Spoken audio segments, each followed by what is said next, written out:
ಸ್ನೇಹಿತರೆ ನಮಸ್ತೆ. ನಾನು ಈಗ ಒಂದು ವಿಷಯಕ್ಕೆ ಲೈವ್ಗೆ ಬಂದೆ. ವಿಷಯ ಏನು ಅಂತಂದರೆ, ಈ ಫೀಡಿಂಗ್ ಮಾಡೋರು ಅಂದರೆ ಬೀದಿ ನಾಯಿಗಳಿಗೆ ಊಟ ಹಾಕೋರು, ಆ ನಾಯಿ ಏನಾದರೂ ಕಚ್ಚಿದ್ರೆ ಊಟ ಹಾಕೋಂಥ ವ್ಯಕ್ತಿನೇ ಅದಕ್ಕೆ ಹೊಣೆ. ಇದು ಹಳೇ ಕತೆ, ನಮಗೆಲ್ಲ ಹಳೇ ಕತೆ ಆಗಿದೆ. ಈಗ ಪ್ರಾಣಿ ಪ್ರಿಯರಿಗೆಲ್ಲ ಗೊತ್ತಿದೆ ಇದು ವಿಷಯ, ಭಾಳ ಹಳೆ ಕತೆ ಆಯಿತು. ಈ ಕೆಲವೊಂದು ಮಧ್ಯಮ ವರ್ಗದ ವಯಸ್ಸಿನವ್ರು ಇರ್ತಾರಲ್ಲ, ಒಂದು 35-40 ವರ್ಷ ಮೇಲ್ಪಟ್ಟು ಈ ಏಜ್ ಆಗಿರೋಂಥವ್ರು, ಅವರು ಸ್ವಲ್ಪ ತಿಳುವಳಿಕೆ ತಿಳ್ಕೊಂಡು ಅವರು ಈಗ ನಾಯಿಗೆ ಯಾರು ಊಟ ಹಾಕ್ತಾರೆ ಅವ್ರಿಗೆ ತೊಂದರೆ ಕೊಡ್ತಾ ಇದ್ದಾರೆ. ಸುಮಾರು ಕಂಪ್ಲೇಂಟ್ಸ್ ಬರ್ತಾ ಇದೆ. ನಾಯಿಗೆ, ಬೀದಿ ನಾಯಿಗೆ ಯಾರು ಊಟ ಹಾಕ್ತಾರೋ ಅವರೇ ಹೊಣೆ ಅಂತ.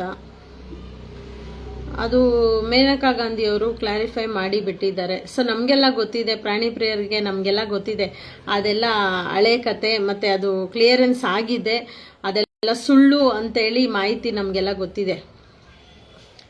ಈಗ ಹೇಟರ್ಸ್, ಅನಿಮಲ್ ಹೇಟರ್ಸ್ ಇದ್ದಾರಲ್ಲ, ಅಂದರೆ ಪ್ರಾಣಿನೇ ಪ್ರೀತಿಸ್ದಿರ ಇರೋಂಥ ಒಂದು ಗೊಡ್ಡು ಜೀವಗಳು ಇರ್ತಾವಲ್ಲ, ಅಂಥವಕ್ಕೆ ನಾನು ಹೇಳ್ತೀವಿ, ಅಂಥವರು ನೀವು ಮನುಷ್ಯರಾಗಕ್ಕೆ ಲಾಯಕ್ಕೆ ಇಲ್ಲ. ಫಸ್ಟ್ ಆಫ್ ಆಲ್ ಮನುಷ್ಯರು ಅಂದರೆ ಮನುಷ್ಯತ್ವ ಇರೋರಿಗೆ ಮನುಷ್ಯರು ಅಂತಾರೆ.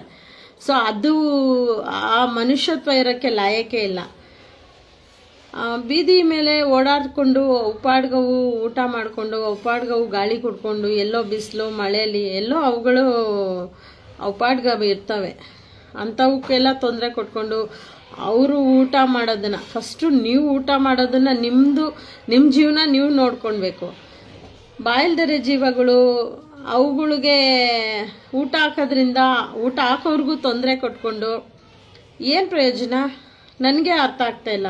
ಈಗ ಒಂದು ಆತ್ಮಕ್ಕೆ ಒಂದು ರೂಪ ಬೇಕು.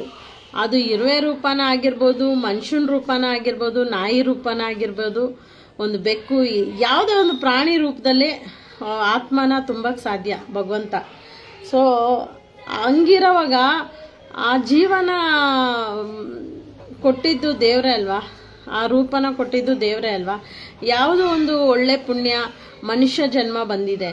ಈ ಮನುಷ್ಯ ಜನ್ಮ ಬಂದಾಗ ನೀವು ಆದಷ್ಟು ಒಳ್ಳೇದು ಮಾಡಬೇಕಾ ಕೆಟ್ಟದ್ದು ಮಾಡಬೇಕಾ? ಯಾರೋ ಒಬ್ಬರು ಕಿಡಿಗೇಡಿಗಳು, ಅನಿಮಲ್ ಹೇಟರ್ಸು, ಫೇಕ್ ನ್ಯೂಸು ಮಾತಾಡೋದು, ಅಂದರೆ ಯಾರು ನಾಯಿಗೆ ಊಟ ಹಾಕ್ತಾರೋ ನಿಮಗೆಲ್ಲ ಗೊತ್ತಿದೆಯಲ್ಲ. ನ್ಯೂಸ್ ಚಾನೆಲ್ ಅವರೆಲ್ಲ ದೊಡ್ಡ ತಲೆ ಹಿಡ್ಕರು, 1,000, 2,000, 3,000 ರೂಪಾಯಿಗೆಲ್ಲ ಆ ನ್ಯೂಸ್ ಸಿಂಬಲ್ ಹಾಕೊಂಡು ಅವ್ರನ್ನ ಅವರೇ ಸೇಲ್ ಮಾಡ್ಕೋತಾ ಇರ್ತಾರೆ. ನ್ಯೂಸ್ ಚಾನೆಲ್ಗಳ ಬಗ್ಗೆ ನನಗೆ ಭಾಳ ಗೌರವ ಇತ್ತು ಮೊದಲು, ಆದರೆ ಫಸ್ಟ್ ಆಫ್ ಆಲು ದೊಡ್ಡ ಸ್ಪ್ರೆಡ್ ಮಾಡೋದು ನ್ಯೂಸ್ ಚಾನೆಲ್ಗಳೇ, ಮೀಡಿಯಾಗಳೇ ನ್ಯೂಸ್ನ ಸ್ಪ್ರೆಡ್ ಮಾಡೋದು. ಸೊ ಹಂಗಾಗಿ ನನಗೆ ಭಾಳ ಬೇಜಾರಾಗ್ತಾ ಇರೋದು ಏನು ಅಂತಂದರೆ, ಮೀಡಿಯಾದವ್ರಿಗೆ ಒಂದು ಸ್ವಲ್ಪ 1,000 ರೂಪಾಯಿನೋ 2,000 ರೂಪಾಯಿನೋ ಕೊಟ್ಬಿಟ್ಟು ಒಂದು ಸ್ವಲ್ಪ ಟಿಪ್ಸ್ ಕೊಟ್ಬಿಟ್ರೆ ಇನ್ನೂ ಚೆನ್ನಾಗಿ ಫೇಕ್ ನ್ಯೂಸ್ಗಳನ್ನ ಸ್ಪ್ರೆಡ್ ಮಾಡಿಬಿಡ್ತಾರೆ. ಮೀಡಿಯಾದವ್ರದ್ದು ಇದೇ ಕೆಲಸ. ಸೊ ಇದನ್ನೇ ಮೇನಕಾ ಗಾಂಧಿಯವರು ಕ್ಲಾರಿಟಿ ಕೊಟ್ಟಿದ್ದಾರೆ. ನಮಗೆಲ್ಲ ಗೊತ್ತು ಇದು ಫೇಕ್ ನ್ಯೂಸು ಮತ್ತು ಇದು ಹಳೇ ವಿಷಯ ಅಂತ ನನಗೆ ಗೊತ್ತು. ಸೊ ಇದು ಏನಕ್ಕೆ ಹೇಳ್ತಾ ಇದ್ದೀನಿ ಅಂದರೆ, ಬೀದಿ ನಾಯಿಗೆ ನಾನು ಊಟ ಹಾಕ್ತಾಯಿದ್ರೆ ಅದು ನಾಯಿ ಬಂದು ಕಚ್ಚಿದ್ರೆ ಅದು ನಾನೇ ಹೊಣೆ ಅಂತ ಮೇಡಮ್. ನಮ್ಮ ರೋಡಲ್ಲೆಲ್ಲ ನನ್ನ ಮೇಲೆ ಅಪವಾದ ಆಗ್ತಾಯಿದ್ದಾರೆ ಅಂತ ಭಾಳ ಫೋನ್ಗಳು ನನಗೆ ಈ ನಡುವೆ ಸಿಕ್ಕಾಪಟ್ಟೆ. ಈ ಒಂದು ವಾರದಲ್ಲಿ 4 ಫೋನು. ಸೊ ನನಗೆ ಭಾಳ ಬೇಜಾರಾಯಿತು. ಮಂಗಳೂರಿಂದ ನನ್ನ ಸ್ನೇಹಿತೆ ಒಬ್ಬಳು ಫೋನ್ ಮಾಡಿದರು, ಮೆಸೇಜ್ ಮಾಡಿದರು, ಉಷಾ ಸುವರ್ಣ ಅಂತ. ಆಕೆಯೂ ಒಂದು ಲೈವ್ ಮಾಡಿ ಹೇಳಿದ್ದಾರೆ, ಇದೆಲ್ಲ ಫೇಕ್ ನ್ಯೂಸು, ತಪ್ಪು, ಬೇಡ ಈ ಥರ ಸ್ಪ್ರೆಡ್ ಮಾಡಬೇಡಿ ಅಂತ. ಕೆಲವ್ರು ಏನು ಮಾಡ್ತಾರೆ, ನನಗೇನು ನಾನು ಮಾಡ್ತಾ ಇರೋದು ಕರೆಕ್ಟು ಅಂದ್ಕೊಂಡು ಅವ್ರಿಗವ್ರೇ ಇನ್ನೊಬ್ಬರು ಅನ್ನ ಕೀಳ ಅಂತ ಕೆಲಸ ಮಾಡ್ತಾರೆ. ಯಾಕಂತ ನನಗೆ ಗೊತ್ತಿಲ್ಲ. ದಯವಿಟ್ಟು ಒಂದು ಆತ್ಮಕ್ಕೆ ಒಂದು ರೂಪ ಪಡೆದು ನಾವು ಈ ಜನ್ಮದಲ್ಲಿ ಜನ್ಮ ತಾಳಿದ್ದೀವಿ. ಮುಂದಿನ ಜನ್ಮದಲ್ಲಿ ಯಾವ ರೀತಿ ರೂಪ ತಾಳ್ತೀವೋ ನಮಗೆ ಗೊತ್ತಿಲ್ಲ. ಆ ಪುನರ್ಜನ್ಮ ಇದೆ, ಅದು ಸತ್ಯ, ಪುನರ್ಜನ್ಮ ಇದೆ. ಆದರೆ ಆತ್ಮಕ್ಕೆ ಯಾವ ರೂಪ ಬರುತ್ತೆ ಅಂತ ನಮಗೆ ಗೊತ್ತಿಲ್ಲ ಅಲ್ವಾ. ಈಗ ನಮ್ಮ ಆತ್ಮ ಈ ಮನುಷ್ಯ ಅಂತ ಈ ಒಂದು ರೂಪ ನಾವು ಪಡೆದಿದ್ದೀವಿ. ಈ ಜನ್ಮದಲ್ಲಿ ನಮ್ಮ ಕೈಲಿ ಎಷ್ಟು ಸಾಧ್ಯನೋ ಅಷ್ಟು ನಾವು ಕೆಲಸಗಳ ಮಾಡಬೇಕು. ಒಂದು ಇನ್ನೊಬ್ರು ತಿನ್ನೋ ಅನ್ನ ಅಂದರೆ ನಾವು ಅನ್ನನೇ ಅಲ್ವಾ ಊಟ ಮಾಡೋದು, ನಮಗೂ ಹೊಟ್ಟೆಗೆ ಊಟ ಬೇಕು.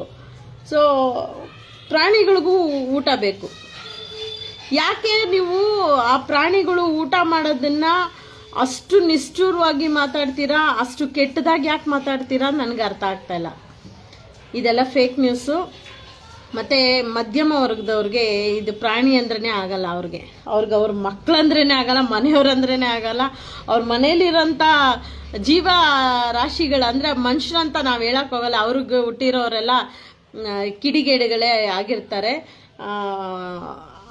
ಅಂಥ ಊಟನ ಇನ್ನೊಬ್ರು ಅನ್ನನ ಕೀಳ್ಬೇಕು ಅಂತ ಮನ್ಸು ಬಂದು ಅವ್ರಿಗೆ ತೊಂದರೆ ಕೊಡೋರೆಲ್ಲ ಫೋಟೋಂಟಿಗಳೇ ಅಂತ ನಾನು ಹೇಳ್ತೀನಿ. ಮನುಷ್ಯರಂತೂ ಆಗಕ್ಕೆ ಸಾಧ್ಯ ಇಲ್ಲ. ಯಾವುದೋ ಒಂದು ಕ್ರಿಮಿಕೀಟ, ಪಾಪ ಕ್ರಿಮಿಕೀಟ ಹೆಸರು ಹೇಳ್ಬಾರ್ದು, ಅವುಗಳಿಗೇನು ಒಂಚೂರು ಊಟ ಸಿಕ್ಕಿದ್ರೆ ಅವು ಪಾಟ್ಗೆ ಕ್ರಿಮಿಕೀಟ ಊಟ ಮಾಡ್ಕೊಂಡು ಹೋಗ್ತವೆ. ಇವ್ರಿಗೆ ಏನು ಹೆಸರು ಇಡೋದೇ ಗೊತ್ತಿಲ್ಲ. ಅವರು ಗುರ್ತಿಸ್ಕೊಳಕ್ಕೆ ಒಂದೊಂದು ಐಡಿ ಹೆಸರು ಇಟ್ಕೊಂಡಿರ್ತಾರೆ. ಆ ಐಡಿ ನಂಬರ್ಗಳೇ ಹೇಳ್ಬೇಕು, ಅಥವಾ ಅವ್ರ ಫೋನ್ ನಂಬರ್ ಹೇಳ್ಬೇಕು, ಅಥವಾ ಅವ್ರ ಹೆಸರು ಹೇಳ್ಬೇಕು ಅಷ್ಟೇ. ಅವ್ರಿಗವರೇ ಸಾಟಿ. ಇನ್ನೊಬ್ಬರನ್ನ ನಾವು ಅವ್ರಿಗೆ ಉದಾಹರಣೆ ಕೊಡೋಕ್ಕಾಗಲ್ಲ. ಕ್ರಿಮಿ ಕೀಟಗಳಿಗೂ ನಾವು ಹೋಲ್ಸೋಕ್ಕಾಗಲ್ಲ. ಅವುಗಳು ಜನ್ಮ ಪಟ್ಟಿರ್ತವೆ, ಜನ್ಮ ತಾಳಿರ್ತವೆ. ಅವುಗಳು ಹೊಟ್ಟೆಗೆ ಊಟ ಮಾಡ್ಕೊಂಡು ಅವು ದಾರಿ ಹುಡ್ಕೊಂಡು ಹೋಗ್ಬಿಡ್ತವೆ. ಇಂಥ ಅವ್ರಿಗೆ ಏನು ಹೇಳೋಣ ನಮಗೆ ಅರ್ಥನೇ ಆಗ್ತಾಯಿಲ್ಲ. ಸೊ ಹಿಂಗಾಯ್ತು. ಒಂದು ಈಗ ಯಾರು ಬೀದಿ ಮೇಲೆ ಊಟ ಹಾಕಕ್ಕೆ ಬರೋದೇ ಅಪರೂಪ ಆಗಿಬಿಟ್ಟಿದ್ದಾರೆ. ಎಲ್ಲ ಮೊಬೈಲ್ ಬಂದ್ಬಿಟ್ಮೇಲೆ ವೀಡಿಯೋಸ್ ನೋಡಿಕೊಂಡು ಬರೀ ವೀಡಿಯೋಸಲ್ಲೇ ಕಳಿಯೋದು. ಸಿಕ್ಕಾಪಟ್ಟೆ ಒಳ್ಳೆಯವ್ರು ಇದ್ದಾರೆ, ಊಟ ಹಾಕೋರಿದ್ದಾರೆ, ದಾನ ಧರ್ಮ ಮಾಡೋರು ಇದ್ದಾರೆ. ಅದಕ್ಕೂ ಯೋಗ್ಯತೆ ಬೇಕಲ್ವ. ಅನ್ನ ಹಾಕೋಕ್ಕೂ 4 ಜನಕ್ಕೆ ಅನ್ನ ಹಾಕೋಕ್ಕೂ ಯೋಗ್ಯತೆ ಬೇಕಲ್ವ. ದಾನ ಧರ್ಮ ಮಾಡೋಕ್ಕೂ ಯೋಗ್ಯತೆ ಬೇಕಲ್ವ. ಅಂಥದ್ದು ಏನೋ ಅವ್ರ ಮನೆ ಮಠ ಬಿಟ್ಟು ಬಿಸಿಲು ಮಳೆ ಗಾಳಿ ಅಂದಿರ ಅವ್ರು ಬಂದು ಅನ್ನ ಬೇಯಿಸ್ಕೊಂಬಂದು ಚಿಕನ್ಗಳು ತಂದು ಬೇಯಿಸಿ ಅದರೊಳಗಡೆ ಹಾಕಿ ಹಾಲು ಅನ್ನನೋ ಮೊಸರು ಅನ್ನನೋ ಏನೋ ಒಂದು ಮಾಡಿಬಿಟ್ಟು ತಂದು ಅವ್ರ ಬೀದಿ ಮೇಲೆ ಬಂದು ಹಾಕಕ್ಕೆ ಬಂದಾಗ ನೀವು ಅವ್ರಿಗಿನ್ನೂ ಸಪೋರ್ಟ್ ಮಾಡಬೇಕು. ಇಷ್ಟು ಒಳ್ಳೆ ಕೆಲಸ ಮಾಡ್ತಾಯಿದ್ದೀರಾ, ಮಾಡಿ ಇನ್ನೂ ನಿಮ್ಮನ್ನು ನೋಡಿ ನಾವು ಕಲಿಬೇಕು. ಆ ಥರ ಹೇಳಿರೋರು ನನಗೆ ಸಾವಿರಾರು ಜನ ನನಗೆ ಅನುಭವ ಇದೆ. ನಮ್ಮನ್ನು ನೋಡಿ ಕಲಿಬೇಕು ಅಂತ ಹೇಳೋರು ನಿಜ ಇದ್ದಾರೆ. ಆದರೆ ಇದು ಬಂದು ಬಹಳ ಬಹಳ ಬಹಳ ಅನ್ಯಾಯ. ಒಂದು ಬೀದಿನಾಗೆ ಊಟ ಹಾಕೋಕ್ಕೆ ಯಾರೋ ಅನಿಮಲ್ ಲವರ್ಸ್ ಬಂದಿರ್ತಾರೆ, ಈ ಪ್ರಾಣಿ ಪ್ರಿಯರು ಬಂದಿರ್ತಾರೆ. ಆವಾಗ ಮೇಡಮ್ ಇದು ನೀವು ಊಟ ಹಾಕ್ತಾಯಿದ್ದೀರಲ್ಲ, ನನಗೆ ಯಾರು ಹೇಳಿಲ್ಲ ಬಿಡಿ, ನನಗೆ ಹೇಳಿದ್ರೆ ಅಲ್ಲೇ ನಾನು ಹುಟ್ಟಿದಬ್ಬ ತೋರಿಸ್ಬಿಡ್ತೀನಿ, ಇದೇ ಹುಟ್ಟಿದಬ್ಬ ಅಂತ. ಸುಮಾರು ಫೋನ್ಗಳು ಬರ್ತವೆ ನನಗೆ. ಮೇಡಮ್ ಈ ಥರ ನಾನು ಊಟ ಹಾಕ್ತಾಯಿದ್ರೆ ನಮ್ಮ ರೋಡಲ್ಲಿರೋಂಥವ್ರೆಲ್ಲ ಒಟ್ಟಿಗೆ ಆಗಿಬಿಟ್ಟು ಈ ನಾಯಿಗೆ ಊಟ ಹಾಕ್ಬೇಡ, ಈ ನಾಯಿಗೆ ನೀನು ಊಟ ಹಾಕಿದ್ರೆ ಈ ನಾಯಿ ಕಚ್ಚಿದ್ರೆ ನೀನೇ ಹೊಣೆ, ನೀನೇ ಎಲ್ಲ ಇದು ಮಾಡಿಸ್ಬೇಕು, ಮತ್ತು ಈ ನಾಯಿನ ಸಾಯಿಸ್ಬಿಡ್ತೀವಿ, ವಿಷಾಕ್ಕೆ ಸಾಯಿಸ್ಬಿಡ್ತೀವಿ, ನಾಳೆ ಬೆಳಿಗ್ಗೆ ನೋಡ್ಕೋ, ಚಾಲೆಂಜ್ ಹಾಕೋದು. ಇದೆಲ್ಲ ಗಾಂಡು ಶೋಕಿಗಳೇ ಮಾಡೋದು. ಒಂದಿಷ್ಟುದ್ದ ಬ್ಲೇಡ್ ತೊಗೊಂಡು ಮಗ್ದಲ್ಲಿರೋ ಮೀಸೆಲ್ಲ ಬೋಡಿಸ್ಕೊಂಡು ಏನೋ ತಲೆ ಎಲ್ಲ ಬೋಡಿಸ್ಕೊಂಡು ಎಲ್ಲಾದರೂ ಹೋಗ್ಬಿಡಿ ಕಾವಿ ಹಾಕ್ಕೊಂಡು. ಗಾಂಡುಗಳ ನಿಮ್ಮ ಜನ್ಮಕ್ಕಷ್ಟು ಬೆಂಕಿ ಹಾಕ. ಯಾರೋ ಬೀದಿ ಮೇಲೆ ಬಂದು ಊಟ ಹಾಕಕ್ಕೆ ಬಂದಿದ್ದಾರಂದರೆ ಅಂಥವ್ರಿಗೆ ಕೈ ಎತ್ತು ಮುಗಿಬೇಕು ನಾವು. ಅದು ಬಿಟ್ಬಿಟ್ಟು ಗಾಂಡುಗಳ ಥರ ನಾಯಿಗಳನ್ನ ಹೊಡಿತೀನಿ, ವಿಷಾಕ್ಕೆ ಸಾಯಿಸ್ಬಿಡ್ತೀನಿ. ಯಾಕೆ ನಿಮ್ಗೆ ದಮ್ಮಿಲ್ವಾ? ನಿಮ್ಮ ಮನೆಯಲ್ಲಿರೋ ಅಂಥವ್ರಿಗೆ ಹಾಕಿ ವಿಷ, ನಿಮ್ಮಂಥ ರಕ್ತನೇ ಅಲ್ವಾ ಅವ್ರದ್ದು. ನಿಮ್ಮನೇಲಿರೋರ್ಗೆ ಹಾಕ್ರಿ ವಿಷ, ನಿಮ್ಮನೇಲಿರೋರ್ಗೆ ಹಾಕ್ರಿ ವಿಷ. ಗಾಂಡು ನನ್ನ ಮಕ್ಕಳ ಒಂದು ನಂಬರ್ ಕೊಡೋಕ್ಕೆ ಯೋಗ್ಯತೆ ಇಲ್ಲ. ಗಾಂಡು ನನ್ನ ಮಕ್ಕಳ ನೀವೆಲ್ಲ ಒಂದು ಫೋನ್ ನಂಬರ್ ಕೊಡೋದಕ್ಕೆ ತಾಕತ್ ಬೇಕು, ದಮ್ಮಿರಬೇಕು. ಆ ತಾಕತ್ತು ದಮ್ಮಿಲ್ಲ ಅಂದ್ರೇನೆ ಈ ಥರ ಗಾಂಡುಗಳು ಶೋಕಿಗಳು ಮಾಡ್ಕೊಂಡು ಊರವ್ರ ಮನೇಲಿರೋ ಅನ್ನ ಹಾಕ್ತಾರ, ಅವ್ರ ಮನೇಲಿ ಏನು ಮಾಡ್ತಾರ, ಬೇಯಿಸ್ತಾರ, ತಂದಾಕ್ತಾರ. ಅವ್ರ ಇಷ್ಟ, ಅವ್ರ ಪಾಡು ಅವ್ರದ್ದು, ನಿಮ್ಮ ಪಾಡು ನಿಮ್ಮದು. ಈ ಜನ್ಮದಲ್ಲಿ ಭೂಮಿ ಮೇಲೆ ಹುಟ್ಟಿದ್ದೀರಾ, ಮನುಷ್ಯನ ರೂಪ ತಾಳಿದ್ದೀರಾ. ಬಟ್ ಆತ್ಮಕ್ಕೆ ಸಾವಿಲ್ಲ. ಮುಂದಿನ ಜನ್ಮ ಮನುಷ್ಯನ ಜನ್ಮನೇ ಸಿಗುತ್ತೆ ಅಂತ ನಿಮ್ಗೆ ಗ್ಯಾರಂಟಿ ಇದೆಯಾ? ಯಾರು ಗೊತ್ತು? ನೆಕ್ಸ್ಟು ಆ ನಾಯಿಗಳೆಲ್ಲ ಓನರ್ಗಳಾಗಿರ್ತವೆ, ಮನುಷ್ಯ ಆಗಿರ್ತಾನೆ. ಮುಂದಿನ ಪೀಳಿಗೆಯಲ್ಲಿ, ಮುಂದಿನ ಜನ್ಮದಲ್ಲಿ ನೀವು ನಾಯಿಗಳಾಗಿರ್ತೀರ. ಇದೇ ಸತ್ಯ. ಯಾರನ್ನೂ ಅಲಿಗೇಷನ್ ಮಾಡೋದು, ಹೀಯಾಳ್ಸೋದು, ಒಬ್ಬರನ್ನ ಅವಮಾನ ಮಾಡೋದು ಇದೆಲ್ಲ ಗಾಂಡು ಶೋಕಿಗಳು, ಇದೆಲ್ಲ ವೇಸ್ಟು. ನಿಮಗೆ ಅಷ್ಟೊಂದು ತಾಕತ್ತು ದಮ್ಮಂತ ಇದ್ದರೆ ಅಟ್ಲೀಸ್ಟ್ ಒಂದು ದಿನಕ್ಕೆ ಒಂದು 5 kg ಅಕ್ಕಿ ಬೇಡ, 1 kg ನಿಮ್ಮ ಯೋಗ್ಯತೆಗೆ ತಕ್ಕಂಗೆ 1 kg ಅಕ್ಕಿ, 1 kg ಮಾಂಸನೋ ಇಲ್ಲ ಹಾಲೋ ಏನಾದರೂ ಒಂದು ಅದನ್ನು ಬೆರೆಸಿ ಒಂದು 4 ಮೂಕ ಪ್ರಾಣಿಗಳಿಗೆ ಹಾಕಿ. ಯಾರು ಗೊತ್ತು, ನೆಕ್ಸ್ಟ್ ಜನ್ಮ ನಾಯಿ ಜನ್ಮನೇ ಬರ್ಬೋದು, ನೆಕ್ಸ್ಟ್ ನಾಯಿ ಜನ್ಮನೇ ಬರ್ಬೋದು ನಿಮಗೆ. ನಾಳೆ ದಿವಸ ನಿಮ್ಗೆ ಊಟ ಹಾಕೋರು ಬೇಕಲ್ಲ ಅಲ್ವಾ? ಅಯ್ಯೋ ಗಾಂಡು ನನ್ನ ಮಕ್ಕಳ, ಎಲ್ಲರಿಗೂ ನಾನು ಹೇಳಲ್ಲ, ಒಳ್ಳೆಯವರು ಇದ್ದಾರೆ, ಊಟ ಹಾಕಕ್ಕೆ ಬಂದಾಗ ನಮಗೆ ಗೌರವ ಕೊಡೋರು ಇದ್ದಾರೆ. ನನಗೆಲ್ಲ ಯಾರು ಹಂಗೆಲ್ಲ ಮಾತಾಡಿದ್ರೆ ನಮ್ಗೆ ಗೊತ್ತಲ್ಲ, ನಾವು ಜಾತ್ರೆನೇ ಅಲ್ಲಿ ಬಿಡಿ. ಪಾಪ ಯಾರೋ ಅವ್ರ ಮನೆ ಮಠ ಬಿಟ್ಟು ಅವ್ರ ಗಂಡನ್ನ ಎದುರಾಕೊಂಡು ಮಕ್ಕಳನ್ನೆಲ್ಲ ಎದುರಾಕೊಂಡು ಮಳೇಲಿ ಬಂದು ಊಟ ಹಾಕಕ್ಕೆ ಬಂದರೆ ನೀವು ಅದು ಎಷ್ಟೊಂದು ದಮ್ಮಿದ್ರೆ ನನಗೆ ನಂಬರ್ ಕೊಟ್ಟರೆ ಸಾಕು. ನಾನು ನಿಮ್ಮ ಪಾತಾಳದಲ್ಲಿ ಪಾತಾಳ ಸಿಂಗಿ ಕೆಲಸ ಮಾಡಿಬಿಡ್ತೀನಿ ನಾನು. ಅಲ್ಲ ಗಾಂಡು ನನ್ನ ಮಕ್ಕಳ, ನಿಮ್ಗೆ ನಂಬರ್ ಕೊಡೋಕ್ಕೆ ಯೋಗ್ಯತೆ ಇಲ್ಲ. ನನ್ನ ನಂಬರು ನಂದು, ಮತ್ತು ನನ್ನ ವೀಡಿಯೋಸ್ ಎಲ್ಲ ನೋಡ್ತೀರಂತೆ, ಮತ್ತೆ ಶಡ ತರಿಯಕ್ಕ ನನ್ನ ವೀಡಿಯೋಸ್ ಎಲ್ಲ ನೋಡೋದು ನೀವು. ತಪ್ಪು ತಿಳ್ಕೊಬೇಡಿ, ನಾನು ಎಲ್ಲರಿಗೂ ಈ ಮಾತು ಹೇಳಲ್ಲ. ಕೆಲವೊಂದು ಬಾಯಿಲ್ದಿರೋ ಮೂಕಜೀವಿಗಳಿಗೆ ಊಟ ಹಾಕೋವಾಗ ವಿಷ ಹಾಕ್ತಾರಲ್ಲ ಅಂಥ ಮಕ್ಕಳಿಗೆ ಹೇಳೋದು ನಾನು. ತುಂಬ ಜನ ನನಗೇನಂತಾರೆ, ಮೇಡಮ್ ನೀವು ಎಲ್ಲ ಕರೆಕ್ಟು, ಒಂದು ಚೂರು ಸ್ವಲ್ಪ ಫಿಲ್ಟ್ರ್ ಹಾಕಿ, ಮಾತಿಗೆ ಸ್ವಲ್ಪ ಫಿಲ್ಟ್ರ್ ಹಾಕಿ ಮೇಡಮ್ ನಮಗೋಸ್ಕರ ಅಂತಾರೆ. ನಮ್ಮ ನಾಲ್ಗೆಯಲ್ಲಿ ಫಿಲ್ಟ್ರೇ ಇಲ್ಲ ರೀ, ದೇವ್ರು ನಾನು ಹಂಗೆ ಸೃಷ್ಟಿ ಮಾಡಿಬಿಟ್ಟಿದ್ದಾನೆ, ಏನು ಮಾಡೋದು? ಅದು ಬರ್ತಾ ಇರಬೇಕು. ಯಾಕಂದರೆ ಒಬ್ರನ್ನ ಇರಬೇಕು, ತ್ರಿಶೂಲ ಚುಚ್ಚಕ್ಕೆ ಒಬ್ಬರಾದ್ರೂ ಇರಬೇಕು. ಪೊಲೀಸವ್ರು ಹೇಳ್ತಾರೆ, ಮೇಡಮ್ ನೀವು ಮಾಡೋದೆಲ್ಲ ನಮ್ಗೆ ಭಾಳ ಖುಷಿ ಆಗುತ್ತೆ, ಇರಲಿ ಬಿಡಿ ಮೇಡಮ್ ಅಂತಾರೆ. ಪೊಲೀಸವರೆಲ್ಲ ಇಷ್ಟಪಡ್ತಾರೆ. ಅರೆ ಕೆಲವರು ನಮ್ಮ ಆತ್ಮೀಯ ಸ್ನೇಹಿತರು, ಮೇಡಮ್ ಸ್ವಲ್ಪ ನಮಗೋಸ್ಕರ ಎಲ್ಲ ಕರೆಕ್ಟು, ಸ್ವಲ್ಪ ಫಿಲ್ಟ್ರ್ ಹಾಕೊಂಡು ಮಾತಾಡಿ. ಅಯ್ಯೋ ಗಾಂಡು ನನ್ನ ಮಕ್ಕಳ, ಮೂಗ್ ಮೇಲೆ ಮೀಸೆ ಬೆಳೆಸ್ಕೊಂಡ್ರೆ ಗಂಡ್ಸಾಗಲ್ಲ. ಹೃದಯವಂತರಾಗಿರ್ಬೇಕು, ಒಳ್ಳೆ ಹೃದಯ ಇರಬೇಕು, ಅನ್ನ ಹಾಕಕ್ಕೂ ಯೋಗ ಇರಬೇಕು, ಯೋಗ್ಯತೆ ಇರಬೇಕು. ನೀವು ಹಾಕ ಅನ್ನ ನಿಮ್ಮ ಮನೇಲಿರೋ ಹೆಂಡತಿ ಮಕ್ಳಿಗೆ, ನಿಮ್ಮ ಗಂಡ ಮಕ್ಳಿಗೆ ಅನ್ನ ಹಾಕಕ್ಕೆ ಯೋಗ್ಯತೆ ಇಲ್ಲ. ಇನ್ನು ಬೀದಿಯಲ್ಲಿ ನೀವು ಅನ್ನನ ಹಾಕ್ತೀರಾ? ನನಗೆ ಮಂಗಳೂರಿಂದ ಉಷಾ ಅವ್ರು ಫೋನ್ ಮಾಡಿದರು, ಮೇಡಮ್ ಇದ್ರ ಬಗ್ಗೆ ಮಾತಾಡಿ ಅಂತ. ಸುಮಾರು ಒಂದು ವಾರದಿಂದ ನನಗೆ ಯಾಕೆ ಬಿಡು ನನಗೆ 3 ಕಾಲ್ಸ್ ಬಂತು, 3 ಕರೆ ಬಂತು. ಸೊ ಆವಾಗ ನನಗೆ ಭಾಳ ಬೇಜಾರಾಯಿತು. ಇಲ್ಲ, ಇದು ಹಳೆ ನ್ಯೂಸೇ. ನಾಯಿಗೆ ಊಟ ಹಾಕ್ತಾರಲ್ಲ ಬೀದಿ ನಾಯಿಗಳಿಗೆ, ಆ ನಾಯಿ ಕಚ್ಚಿದ್ರೆ ಆ ನಾಯಿಗೆ ಊಟ ಹಾಕೋರೆ ಹೊಣೆ ಅಂತೇಳ್ಬಿಟ್ಟು ಇದು ಫೇಕ್ ನ್ಯೂಸು. ಪ್ರಾಣಿ ಪ್ರಿಯರು ಅಂತ ಯಾವುದು ಒಂದು ಗುಂಪಿದೆ, ಪ್ರಾಣಿ ಏಟರ್ಸ್ ಅಂದರೆ ಮೂಕ ಪ್ರಾಣಿ ಅನಿಮಲ್ ಏಟರ್ಸ್ ಅಂತಲೇ ಇನ್ನೊಂದು ಗುಂಪಿದೆ ನೋಡಿ. ವಿರುದ್ಧ ಪದ ಇದೆಯಲ್ಲ, ಆ ವಿರುದ್ಧ ಪದ ಮಿಂಡ್ರುಗುಡ್ದವ್ರೆ ಈ ಥರ ಎಲ್ಲ ಹುಟ್ಟಿಸಿರೋದು. ಎಷ್ಟು ಒಳ್ಳೆ ಬುದ್ಧಿಯಲ್ಲಿ ಬದುಕ್ಬೋದು, ಎಷ್ಟು ಒಳ್ಳೇದು ಮಾಡ್ಬೋದು. ನಿಮಗೆ ದೇವ್ರು ಇದು ಮನುಷ್ಯನ ಜನ್ಮ ಕೊಟ್ಟಿದ್ದಾನೆ, ಒಳ್ಳೇದೇ ಮಾಡಿ ಅಂತ. ಒಳ್ಳೇದೇ ಮಾಡಿ ಎಷ್ಟು ಸಾಧ್ಯನೋ ಅಷ್ಟು ನೀವು ಪಡಿಬೋದು. ಅಂದರೆ ಅರ್ಥ ಮಾಡ್ಕೊಳ್ಳಿ, ಇದಕ್ಕೆ ಕಂಟ್ರೋಲೇ ಇಲ್ಲ. ಅಂದರೆ ನಮ್ಮ ಮನಸ್ಸು, ನಮ್ಮ ಬುದ್ಧಿಗೆ ಕಂಟ್ರೋಲೇ ಇಲ್ಲ. ಯಾಕೆ ಅಂತಂದರೆ ಎಷ್ಟು ಸಾಧ್ಯನೋ ಅಷ್ಟು ನಿಮ್ಮ ಪುಣ್ಯದ ಕೂಡ ತುಂಬ್ಕೊಳ್ಳಿ ಅಂತ ಒಂದು ಮನುಷ್ಯನ ಜನ್ಮ ಕೊಟ್ಟಿದ್ದಾನೆ ದೇವರು. ಆದರೆ ನಾನು ಏನಕ್ಕೆ ಹೇಳ್ತೀನಿ ಅಂದರೆ, ಪ್ರಾಣಿಗಳ ವಿಷಯದಲ್ಲಿ ದುಡ್ಡು ಮಾಡೋದು ಏಸ್ಗೆ ಕೆಲಸ ಮೊದಲನೇದು. ಎರಡನೇದು, ಯಾರೋ ಪ್ರಾಣಿಗಳಿಗೆ ಅಲ್ಲಿ ಏನೋ ಒಂದು ಹೆಲ್ಪ್ ಮಾಡ್ತಾ ಇದ್ದಾರೆ, ಒಂದು ಒಳ್ಳೇದೇನೋ ಮಾಡ್ತಾ ಇದ್ದಾರೆ, ಬಿಟ್ಬಿಡ್ಬೇಕು. ಅದೇ ಅನ್ನ ಹಾಕಿದ್ರೆ ನಾನು ವಿಷ ಹಾಕ್ತೀನಿ. ಸರ್ ನೀನು ಊಟ ಮಾಡ್ತಾ ಇದೆಯಾ ತಾನೇ ಗಾಂಡು? ನೀನು ಊಟ ಮಾಡ್ತಾ ಇದೆಯಾ ತಾನೇ? ಅನ್ನ ತಾನೇ ತಿಂತಾ ಇದೆಯಾ? ಇಲ್ಲಾಂದರೆ ರಿಟರ್ನ್ ಆಗಿ ಏನಾದ್ರು ಏಸ್ಕೆ ತಿಂತೀಯಾ? ನೀನೇನಾದ್ರು ಹೊಟ್ಟೆಗೆ ಏಸ್ಕೆ ಏನಾದರೂ ತಿಂತೀಯಾ ಗಾಂಡು ನನ್ನ ಮಗನೇ? ನನ್ನ ವೀಡಿಯೋಸ್ ಎಲ್ಲ ನೀನು ಚಡ ತರಕ್ಕೆ ನೋಡ್ತೀಯಾ? ನಿನ್ ತಿಗ್ದಲ್ಲಿ ದಮ್ಮಿಲ್ಲ ಅಂದರೆ ಗಾಂಡು ನನ್ನ ಮಗನೇ, ನಾಯಿ ಊಟ ಹಾಕೋರ್ಗೆ ಯಾಕೆ ಕಾಲೇ ಕೆರಿತೀಯ? ನನ್ನ ನಂಬರ್ ಕೊಟ್ಟರು ಬೇಡ ಅಂತೀಯ ಗಾಂಡು ನೀನು. ನಿನ್ನ ನಂಬರ್ ಕೊಡಲ್ಲ, ತಗೊಂಡು ನನ್ನ ನಂಬರ್ ಇವಾಗ ಹೇಳ್ತೀನಲ್ಲೋ ಗಾಂಡು ನನ್ನ ಮಗನೇ. ನಿಮ್ಮಪ್ಪನಿಗೆ ನೀನು ಒಂದೇ ಹುಟ್ಟಿದ್ರೆ, ನಿಮ್ಮ ಅಪ್ಪನಿಗೆ ಒಂದೇ ಹುಟ್ಟಿದ್ರೆ ನೀನು ಸೂಳೆ ಮಗನೇ, ನಿನ್ನ ಅಮ್ಮನ ನನಗೆ ಫೋನ್ ಮಾಡ್ಬೇಕು ನೀನು. ತಗೊಂಡು ನನ್ನ ನಂಬರ್ ಬರೀತೀನಿ, 9964746206 ಲಕ್ಷ್ಮಿ. ನಮ್ಮನ್ನ ಇದೇ ಕತ್ರಗುಪ್ಪೆಲ್ಲ ಇದ್ದೀನಿ. ಏ ಗಾಂಡು ನನ್ನ ಮಗನೇ, ನೀನು ನನ್ನ ವಿಡಿಯೋ ನೋಡೋದೇನು ಶಾಡ ತರಿಕ ನೋಡಿತ್ಯಾ? ಬೋಳಿ ಮಗನೇ, ಮಿಂಡ್ರು ಗುಡ್ದೋನೆ, ಬೈಬಾರ್ದು ಅಂದ್ಕೊಂಡಿದ್ದೆ ಎಲ್ಲೋ ಗಾಂಡು ನನ್ನ ಮಗನೇ. ವಿಷ ಹಾಕೋ, ನಿಮ್ಮ ಅಪ್ಪನ ತುಂಡಗೆ ನೀನು ಮುಟ್ಟಿದ್ರೆ ಇವತ್ತು ನೈಟು ವಿಷ ಹಾಕು.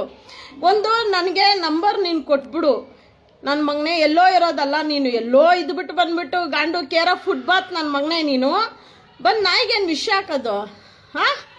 ನೀನು ತಿಗ್ದಲ್ಲಿ ದಮ್ಮಿದ್ರೆ ನನ್ನ ನಂಬರ್ಗೆ ಫೋನ್ ಮಾಡು. ನಿಮ್ಮ ಅಪ್ಪನಿಗೆ ನೀನು ಹುಟ್ಟಿದ್ರೆ ನನಗೆ ಫೋನ್ ಮಾಡು, ನಾನು ಮಾತಾಡ್ತೀನಿ.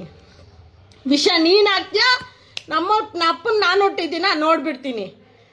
ಗಾಂಡು ನನ್ನ ಮಗನೇ, ನಮ್ಮ ಮನೆ ದೇವ್ರಿಗೆ ಅಮ್ಮ ಕತ್ತಿಯಲ್ಲೇನೆ ಪೂಜೆ ಮಾಡೋದಲ್ಲ ಗಾಂಡು. ಅಮ್ಮ ಗಾಂಡುಗಳ ಥರನೇ ಮಾತಾಡ್ತಾರೆ. ಕರೆಕ್ಟಾಗಿ ಒಂದು ಅಪ್ಪನ ಗುಡ್ದಂಗೆ ಮಾತಾಡು. ಗಾಂಡು ನನ್ನ ಮಗನೇ, ಸೂಳೆ ಮಗನೆ ಅಂದ್ರೆ ತಪ್ಪಾಗುತ್ತೋ? ನಿನ್ನಂತ ಗಾಂಡು ನನ್ನ ಮಕ್ಕಳೇ ಹೆಣ್ಣನ್ನ ಸೂಳೆ ಮಾಡೋದು. ಗಾಂಡು ನನ್ನ ಮಗನೇ, ನಾಮರ್ದು ನನ್ನ ಮಗನೇ, ನನ್ನ ವಿಡಿಯೋನ ಶಾಡ ತರಕ್ಕೆ ನೋಡ್ತಾ ಇದ್ಯಾ? ನನ್ನ ಫೇಸ್ಬುಕ್ಕಲ್ಲಿ ಎಷ್ಟು ಜನ ಸ್ನೇಹಿತರಿದ್ದಾರೆ, ಅಷ್ಟು ಜನಕ್ಕೂ ಗೊತ್ತೋ ಮಾನವೀಯತೆ ಏನು. ನನ್ನ ಒಂದು ಪರಿಚಯದವ್ರಿಗೆ, ನಾನು ಫಾಲೋವರ್ಸ್ ಅನ್ನೋಂಥ ಅಹಂಕಾರಿ ಅಲ್ಲ, ನನ್ನ ಪರಿಚಯ, ನನ್ನ ಮುಖ ಪರಿಚಯ ಇರೋಂಥ ನನ್ನ ಅಣ್ಣ ತಮ್ಮಂದಿರು, ನನ್ನ ಸ್ನೇಹಿತರು, ಬಂಧು ಬಳಗದವ್ರಿಗೆಲ್ಲ ನಾನು ಇದೇ ಹೇಳೋದು, ಮಾನವೀಯತೆ ನಾವು ಉಳಿಸ್ಕೋಬೇಕು. ನಾವು ಮಾನವೀಯತೆ ಉಳಿಸ್ಕೋಬೇಕು. ಈ ಜನ್ಮದಲ್ಲಿ ನಮ್ಮ ಕೈಲಿ ಎಷ್ಟು ಸಾಧ್ಯನೋ ಅಷ್ಟು ನಾವು ಒಳ್ಳೇದೇ ಮಾಡಬೇಕು. ಈ ಜನ್ಮದಲ್ಲಿ ಹೋದ ಜನ್ಮದಲ್ಲಿ ಏನು ನಾವು ಮಾಡಿರ್ತೀವೋ ಈ ಜನ್ಮದಲ್ಲೇ ನಾವು ಅನುಭವಿಸ್ಬೇಕು. ಆ ಪಾಪನ ತೊಳ್ಕೊಬೇಕು. ಅದಕ್ಕೆ ಎಷ್ಟೋ ಒಂದು ಪ್ರೋಗ್ರಾಮ್ಗಳಿದ್ದಾವೆ, ಎಷ್ಟೆಷ್ಟು ಮೆಡಿಟೇಷನ್ ಸೆಂಟರ್ಗಳಿದ್ದಾವೆ, ಅಂಥದ್ನೆಲ್ಲ ಅಟೆಂಡ್ ಮಾಡಿರೋ ಪಾಪಗಳು ಏನು, ಆ ಪಾಪಗಳನ್ನ ತೊಳೆಯಂಥ ಕೆಲಸ ಮಾಡ್ಕೊಳ್ಳಿ.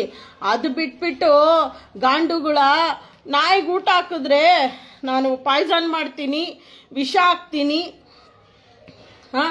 ಏನಿದು? ಇದು ಹಳೆ ನ್ಯೂಸು ಸ್ನೇಹಿತರೆ. ನಾನು ಹೇಳೋದಿಷ್ಟೇ, ಇದು ಹಳೆ ವಿಷಯ. ಮತ್ತು ಪ್ರಾಣಿ ಪ್ರಿಯರು ಇದನ್ನು ಎಲ್ಲರಿಗೂ ಗೊತ್ತಿದೆ, ಪ್ರಾಣಿ ಪ್ರಿಯರಿಗೆಲ್ಲರಿಗೂ ಗೊತ್ತಿದೆ ಇದು ಹಳೆ ವಿಷಯ ಅಂತ. ಆದ್ರೂ ನಾನು ಇವತ್ತು ಧ್ವನಿ ಎತ್ತುತ್ತಾ ಇರೋದು ಏನು ಕಾರಣ ಅಂತ ಅಂದರೆ, ಬೀದಿ ನಾಯಿಗಳಿಗೆ ಊಟ ಹಾಕೋಕ್ಕೆ ತೊಂದರೆ ಮಾಡೋಂಥ ನಾಮರ್ದ ನನ್ನ ಮಕ್ಕಳಿಗೆ, ಇನ್ನ ಗಾಂಡು ನನ್ನ ಮಕ್ಕಳ್ರ ನಿಮ್ಗೆ ಸಾಮಾನ್ಯ ಬೆಳೆದಿರಲ್ಲ. ಆ ತಲೆಯಲ್ಲಿ ಬುದ್ಧಿ ಅನ್ನೋದಿದ್ರೆ ತಾನೇ ನಿಮಗೆ, ತಲೆಯಲ್ಲಿ ಬುದ್ಧಿ ಅನ್ನೋದಿದ್ರೆ ತಾನೇ. ಮೈಯಲ್ಲಿರೋ ಮಾಂಸ ಬೆಳೆದ್ರೆಲ್ಲ ಮುಖ್ಯ. ಬೀದಿ ನಾಯಿಗಳಿಗೆ ಊಟ ಹಾಕೋದಿಕ್ಕೆ ತೊಂದರೆ ಕೊಟ್ರೆ ಚಪ್ಪಲಿ ತಗೊಂಡೆ ಹೊಡಿಯೋದು ಗಾಂಡು ನನ್ನ ಮಕ್ಕಳ್ರ. ನನ್ನ ನಂಬರ್ ಕೊಟ್ರೇನು ಬೇಡ ಅಂತೆ ಗಾಂಡುಗಳಿಗೆ, ಅವ್ರ ನಂಬರು ಕೊಡಲ್ಲ. ಮತ್ತೇನು ಶಾಡ ತಾರೀಕೆ ಅಂತರ್ಪಿಶಾಚಿಯಾಗಿ ನಾಯಿಗೆ ಊಟ ಹಾಕೋರ್ಗೆಲ್ಲ ತೊಂದರೆ ಕೊಡ್ತೀರಾ?